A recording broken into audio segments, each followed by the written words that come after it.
खुदा बाप यहोवा पाक खुदा जो हमारा खालिक है, हमारा मालिक है और जिसने हमें पैदा किया। आज का कलाम जो पैदाइश की किताब उसके 6 बाब में हमने मुकद्दस नूह के बारे में, नोआ के बारे में पढ़ा। उस पहले बहरी जहाज के लिए जो इस जमीन पर इंसान ने यानी नूह ने बनाया। खुदा का कहर में आना, गुनाह की ज्यादती की वजह से जमीन को और तमाम इंसानों को और तमाम कायनात को, तमाम चरिंद परिंद को तबाह कर देना, खुदा का प्लान, उसका कहर और फिर उसका फजल जो उसके बंदे के वसीला से वाहिद पूरी दुनिया में वाहिद बंदा नूह, मुकद्दस नूह, जो खुदा के साथ चलता था, खुदा के फरमान पर चलता था। खुदा ने उसके वसीला से एक बार फिर दुनिया को तख्लीक की। खुदा बार बार हमें चांस देता है।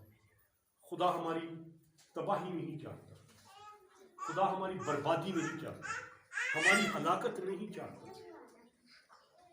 जो गुनाह बाग़ अदन में हुआ, खुदा ने कर्ज किया आदम हव्वा को, इस माहौल को, ज़मीन को, तमाम इन्वायरमेंट, जितनी माहौल है, जितने मौसम है, इन सबको। उसके बाद फिर खुदा ने एक शख्स के वसीला से खुदा ने बहाल भी किया कि जो औरत के बदन से आएगा वो इस सारे निज़ाम को फिर से बहाल करेगा, यानी कि यीशु मसीह। दुनिया में गुनाह बहुत बढ़ गया और खुदा फिर से कहर में आया। उसने कहा नहीं छोड़, उनका पानी का तूफान लेकर आऊंगा, एक एक शख्स को, एक एक चरिंद परिंद को जिसमें जिंदगी का दम है मार डालूंगा और जमीन को भी तबाह कर दूंगा, मलिमेट कर दूंगा। लेकिन फिर ना उनके फजल एक शख्स के वसीला से, उसके खानदान के वसीला से, यानी नूह नबी के वसीला से फिर से बहाली लेकर, जैसा कि हमने पैदाइश की किताब में पढ़ा, खुदा ने नूह नबी को हुक्म दिया कि तमाम चरिंद परिंद के 2-2 जोड़े लेकर आओ, उनके लिए खाने पीने का बंदोबस्त करो। एक बड़ी कश्ती, यानी कि एक बहरी जहाज, कश्ती छोटे साइज की होती है, जहाज जो है बड़े साइज का होता है। तो खुदा ने कहा एक बहरी जहाज बना, बड़ा, और उसने बनाना शुरू किया। जबकि कहीं दूर दूर तक बारिश का, तूफान के कोई आसार नहीं थे, लेकिन उसने औजार लेकर, गोफर की लकड़ी जिसके बारे में खुदा ने हुक्म किया था, लेकर उस जहाज को बनाना शुरू कर दिया। और लोग हंसते थे, मजाक उड़ाते थे, तो क्यों ये बना रहे हैं? ना कहीं बारिश के आसार है, ना कहीं तूफान के आसार है, पागल क्यों ये बना रहे हैं? लेकिन वो साहिब ईमान जो खुदा के कहने पर चलता था, जो खुदा के साथ चलता था, जो खुदा की बात में कोई शक व शुबा नहीं करता था, कोई इफ एंड बट नहीं करता था, अगर मगर लेकिन वेकिन नहीं करता था, जैसा खुदा कहता था वैसे ही चलता था। और फिर उसके वसीला से खुदा ने इस दुनिया को फिर से बहाल किया। एक बार बनाई दुनिया, बाग़ अदन बनाया, दुनिया बनाई और उसको आदम के हवाले किया। लोग इसको महकूम और मामूर कर दिया, लेकिन आदम ने जो किया आपको मैं डिटेल में नहीं जाऊंगा। और फिर 5वें बाब तक, पैदाइश के 5वें बाब तक जितना भी अरसा गुजरा, सैकड़ों साल, नबियों की उम्रें जो है वो 1000 साल, तो सैकड़ों साल बाद इस दुनिया पर, चूंकि इंसान की फितरत गुनाह की तरफ माइल थी, आज भी हम गुनाह की तरफ माइल हैं। जरा सा मौका मिले हम चूकते नहीं है गुनाह करने से, जरा सा भी मौका मिले तो हम चूकते नहीं है। क्योंकि हमारी तबीयत, इब्लीस का जोर है हमारे अंदर, इब्लीस जोर करता है। और गुनाह का जरा सा भी कहीं भी एक्स्ट्रा पैसे हमें मिल जाए फोन करके, कहीं पे बिल में ज्यादा पैसे आ जाए, बैंक से ज्यादा पैसे, कैशियर है, इंसान है, कहीं 5-10 हज़ार 20 हज़ार ज्यादा भी मिल जाते हैं गिनने में, रकम में 10-20 हज़ार ज्यादा आ जाए, हम कहते हैं कोई नहीं, कटणगे तो कैशियर की जेब तो कटणगे साढ़े। कहीं पे भी मौका मिले हम उसको, ये सिर्फ एक रकम की बात, एक गुनाह जिसका मैं जिक्र करूं, ऐसे बहुत से गुनाह हैं। आंख का गुनाह है, जुबान का गुनाह है, जहां कहीं मौका पे मौका गाली निकालते, गालियां बकते, अपने घर में, बाहर, अपने दोस्तों में, मोहब्बत में अपने बच्चों को गालियां दी। जब बच्चे में प्यार आएगा तब भी गाली दे, जब गुस्सा आएगा तब भी गाली दे। गीबत करेंगे, जब पास बैठेंगे तारीफ करेंगे, और जब कोई शख्स उठ के चला जाएगा तो उसके पीछे बातें शुरू कर देंगे,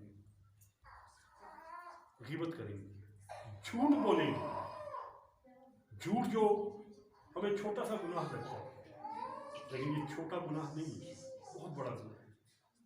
इब्लीस ने क्या किया था? झूठी तो बोला था आदम के साथ, तू ये फल खा, कुछ नहीं होगा, बल्कि तू अक्लमंद हो जाएगा, तेरी आंखें खुल जाएंगी और तू खुदा की मानिंद हो जाएगी। झूठी तो बोला था, झूठ में ही तो आदम और हवा आगे थे। झूठ कोई छोटी चीज नहीं है, लेकिन यहां हम देखते कि नूह नबी जो है वो खुदा का रास्तबाज बन रहा है और खुदा के साथ साथ चल रहा है। जैसा खुदा उसको कहता है वो कोई इफ एंड बट नहीं करता, वो कोई अगर मगर नहीं करता। वो ये तक नहीं सोचता कि खुदा तो मुझे कह रहा है कि कश्ती बना, लेकिन देखो इतने तो कोई बदल ही नहीं था, दूर दूर तक कोई छोटी सी बदली भी नजर नहीं आ रही। तो मैं क्यों आ रही और थोड़ी और चीज लेके तो मैं लकड़ियां काटूं, लेके आऊं, उसको बनाना शुरू करूं, इतनी मैं मेहनत करूं, क्यों? हाँ, अगर कोई छोटे मोटे बादल वगैरह आए तो ठीक है, मैं शुरू कर दूंगा। कोई हम जैसे अक्लमंद होते तो यही करते, चलो कोई बदल शदल गरजन में तो फिर बना देंगे, लेकिन ऐसा नूह ने नहीं किया। जैसे ही खुदा ने उसको हुक्म किया, उसने रस्सी ली, आरी ली और हथौड़ी ली और शुरू हो गया लकड़ियां काटना। खुदा का हुक्म, खुदा ने उसके वसीला से फिर दुनिया को बचाया। खुदा ने आज हमारे अंदर भी एक नूह रखा है,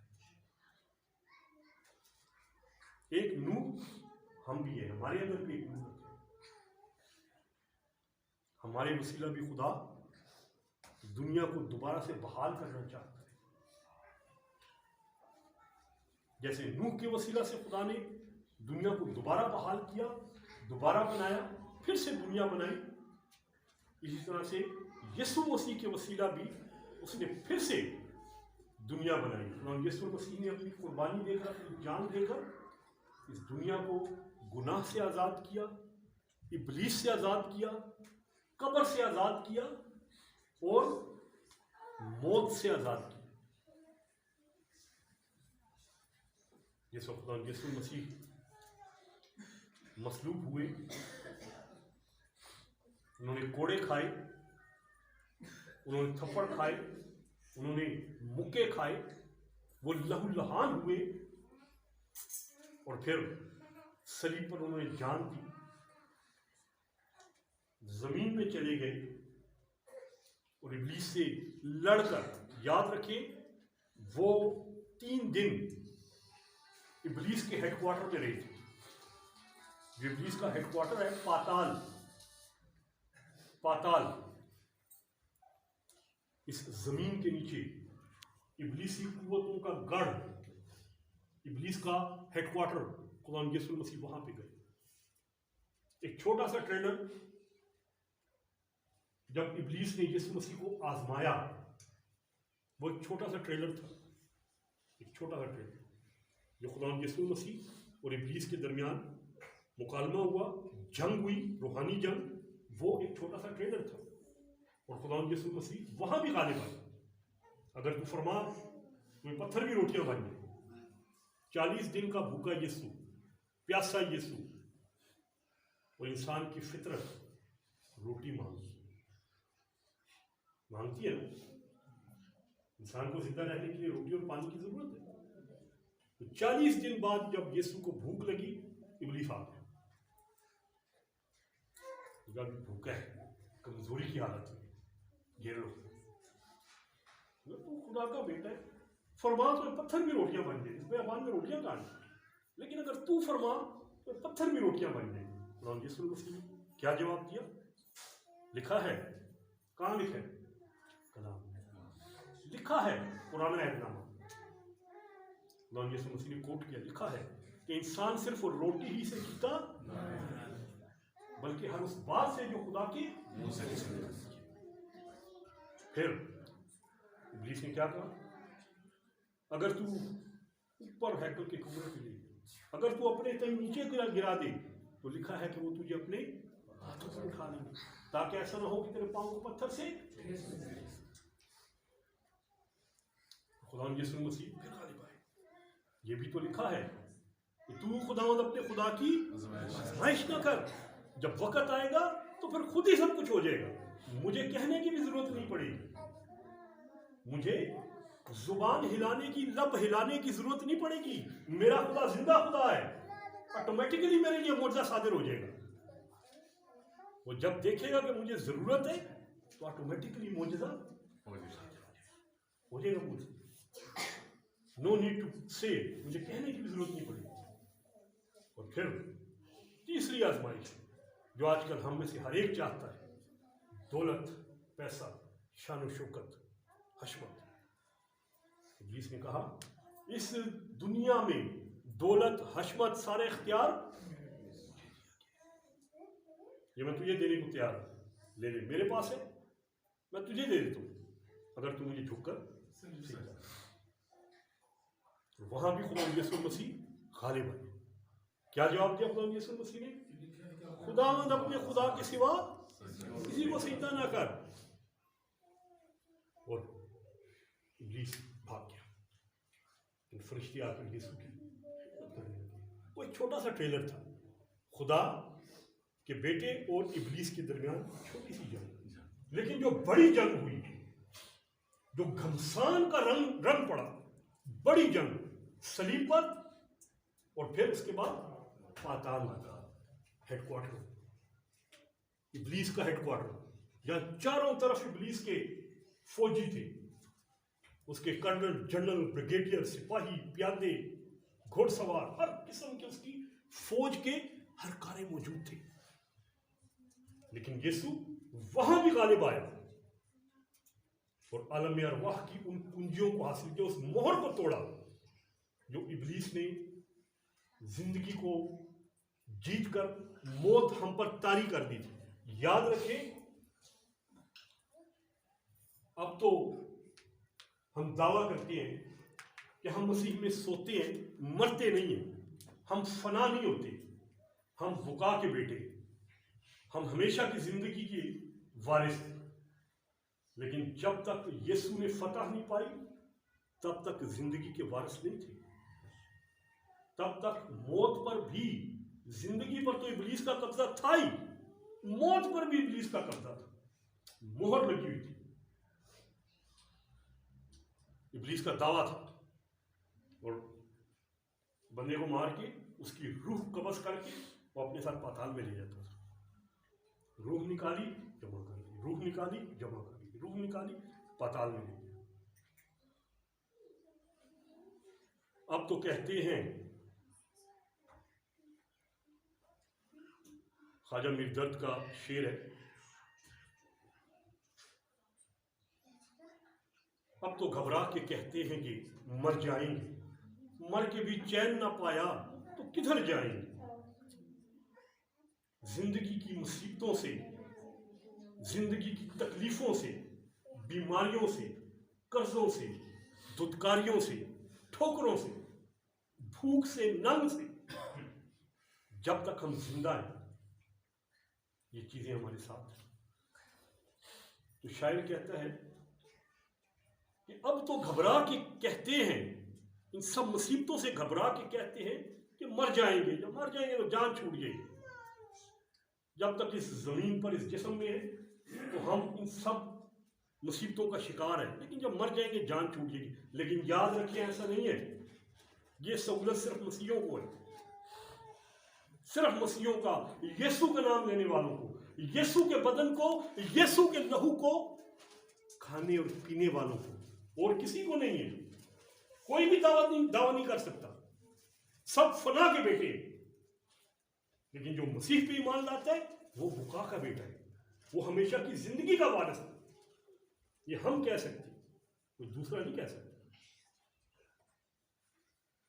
तो शायद ये दावा करता है कि अब तो घबरा के कहते हैं इन मुसीबतों से, इन बीमारियों से कि मौत आई तो मर जाएंगे, लेकिन फिर उस हकीकत को शायर को मालूम है, कहता मर के भी चैन ना पाया तो किधर जाएंगे, इब्लीस ले जाएगा साथ दोज़ख में, हमेशा की आग में, गंधक की झील में, तो उधर तो हमेशा का अज़ाब है। तो मर के भी चैन ना पाया तो किधर जाएंगे। तो कहां जाना है? एक ही रास्ता है, राह, हक और जिंदगी मैं हूं। जो मेरे पास आता है दूसरी मौत उस पर कुछ असर नहीं कर सकती। शायर पूछता है कि मर के भी चैन ना पाया तो किधर जाएंगे, और यीशु कहता है कि राह, हक और जिंदगी मैं हूं, मेरे पास आओ, ये रास्ता है। चैन चाहिए, आराम चाहिए और राहत चाहिए, सुकून चाहिए तो मेरे पास आओ। इस दुनिया में भी, उस दुनिया में भी हमारी जेब में पैसे नहीं होते, हम कोई बड़े बड़े लाखों रुपए के मालिक नहीं है, हम रोज की रोटी मांगते हैं। हमारे बाप तू जो आसमान पर है, तेरा नाम पाक माना जाए, तेरी बादशाही आए, तेरी मर्जी जैसी आसमान पर पूरी होती है जमीन पर भी हो। हमारे रोज की रोटी आज हमें दे, हम रोज की रोटी मांगते हैं। हम बड़े बड़े बैंक बैलेंस नहीं मांगते, हम बड़े बड़े कारें और बंगले और मर्सिडीज और गाड़ियां नहीं मांगते, जो हमारी जरूरत की चीजें, रोज की रोटी आज हमारी जरूरत के मुताबिक हमें, और खुदा देता है, खुदा देता है, खुदा गैब से हाथ बढ़ाता है, वो अपने बंदों से दिलवाता है और जरूरतें पूरी करता है।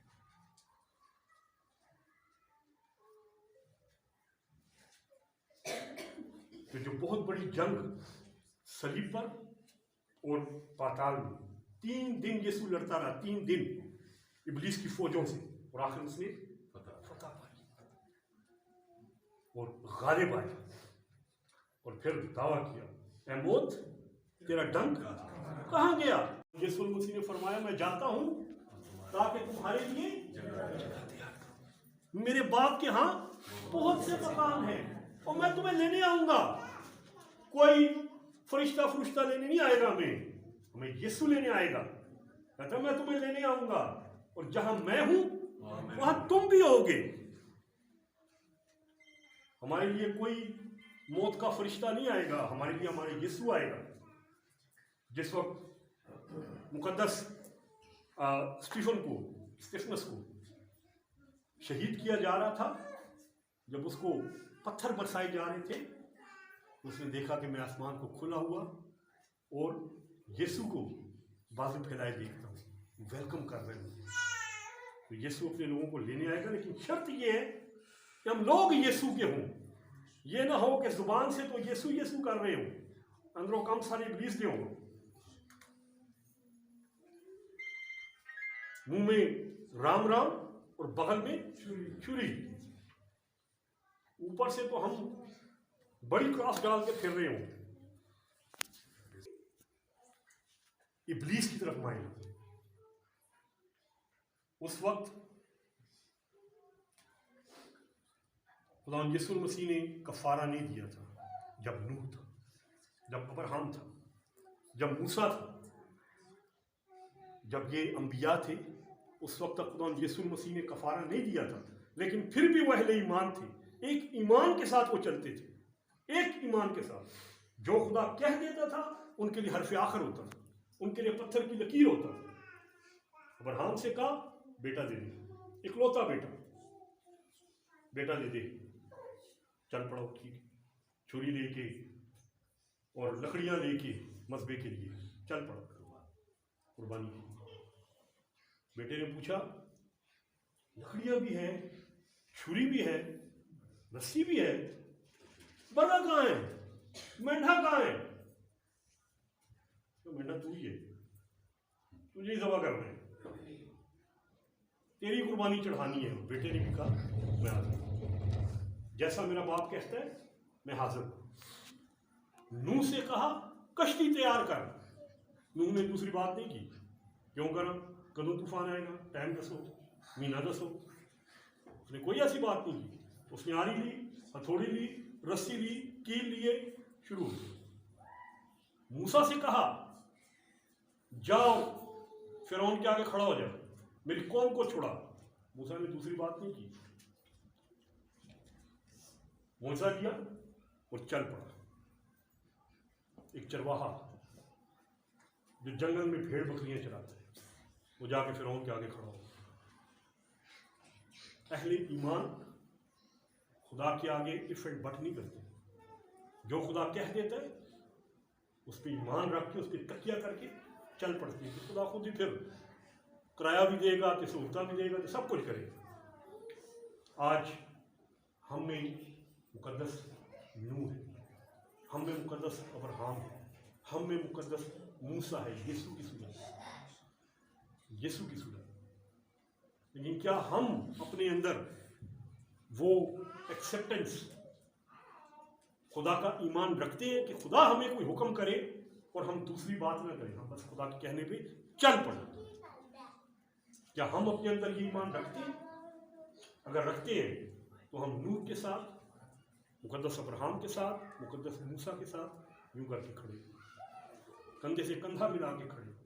और अगर नहीं है तो फिर हमें दूसरी बात सोचने की ज़रूरत नहीं है, क्योंकि खुदा यीशु मसीह ने फरमा दिया कि उस वक्त तेरे मेरे पास आएंगे और कहेंगे ऐ खुदावंद हमने तेरे नाम से मोजज़े किए, हमने तेरे नाम से नबूवतें की, हमने तेरे नाम से बदरूहों को निकाला। लेकिन उस वक्त मैं उनसे कह दूंगा ऐ रियाकारो, ऐ बदकारो, मेरे पास से दूर हो जाओ, मेरी तुमसे कोई वाकफियत नहीं है। दिन को तुम मोजे करते थे, रातों को कुछ और करते थे, चंदे खाते थे। देवदास की रोटी क्या करता था? चंदे की थैली में से पैसे निकालता था।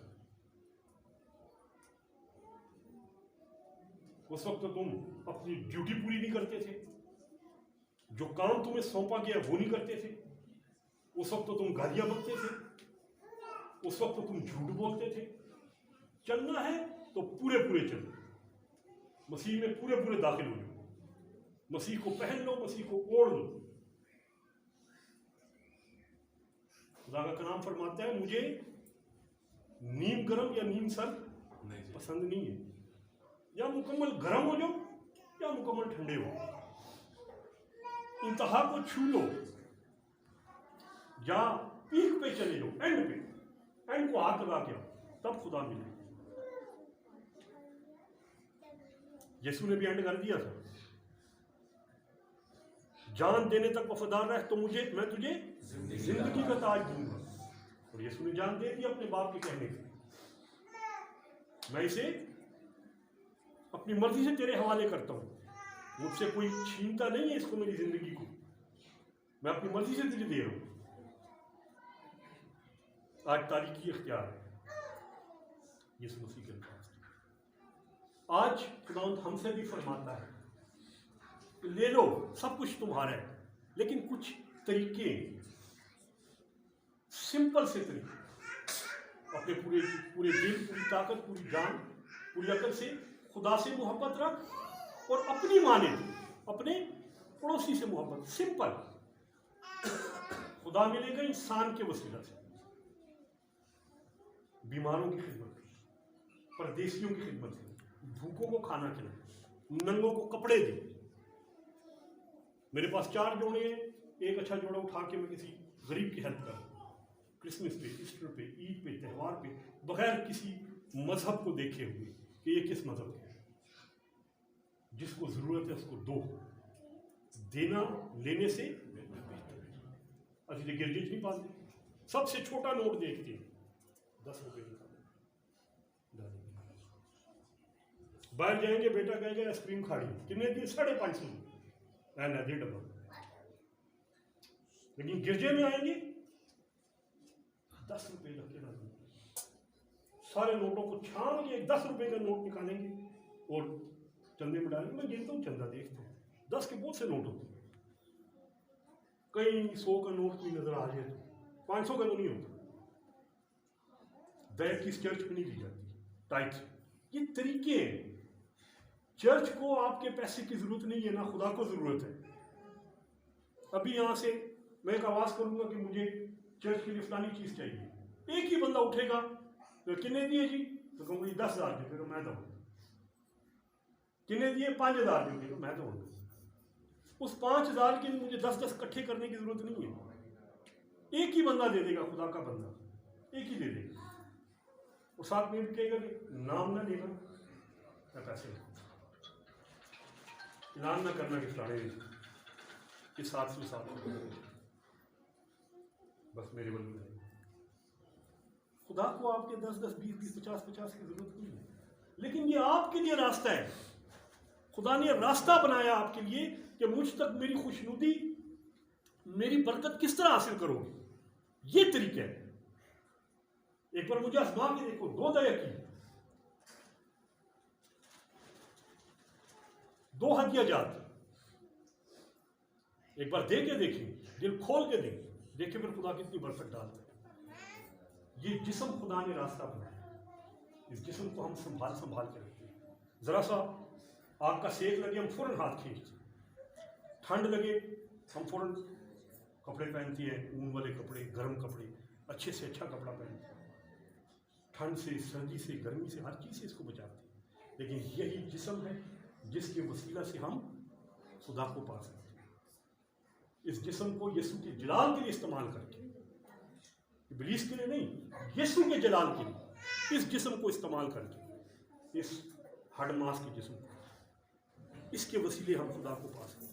मैं वन में चला जाऊं, मैं जंगलों में बैठ जाऊं, मैं पहाड़ों में बैठ जाऊं, मैं 6-6 महीने उठूं ही ना, दुआ ही करता रहूं, कलाम ही पढ़ता रहूं, यीशु को कोई फायदा नहीं।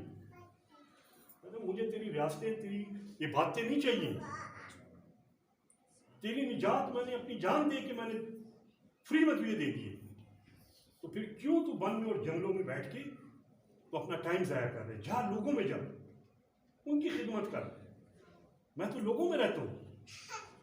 अपने इस जिस्म को, अपने रुपए पैसे को मेरे लिए इस्तेमाल कर, मेरे लिए राह हमवार कर, तब मैं इस जमीन पर आऊंगा यीशु की दूसरी आमद, और तब जो है तू भी निजात पाएगा।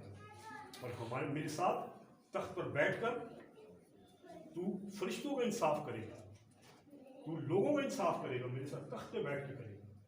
लेकिन पहले हम उस क्राइटेरिया को टच करें, उस पैमाइश के मुताबिक पूरे तो हों। अपनी जुबान को गालियों से, झूठ से, गीबत से, बदगोई से बचाए, अपनी आंख को गुनाह से बचाए, इस जिस्म को जिनाकारी से, बदकारी से बचाए, और यीशु के लिए काम करें। खुदावंद आप सबको इस कलाम के वसीला से बरकत दे।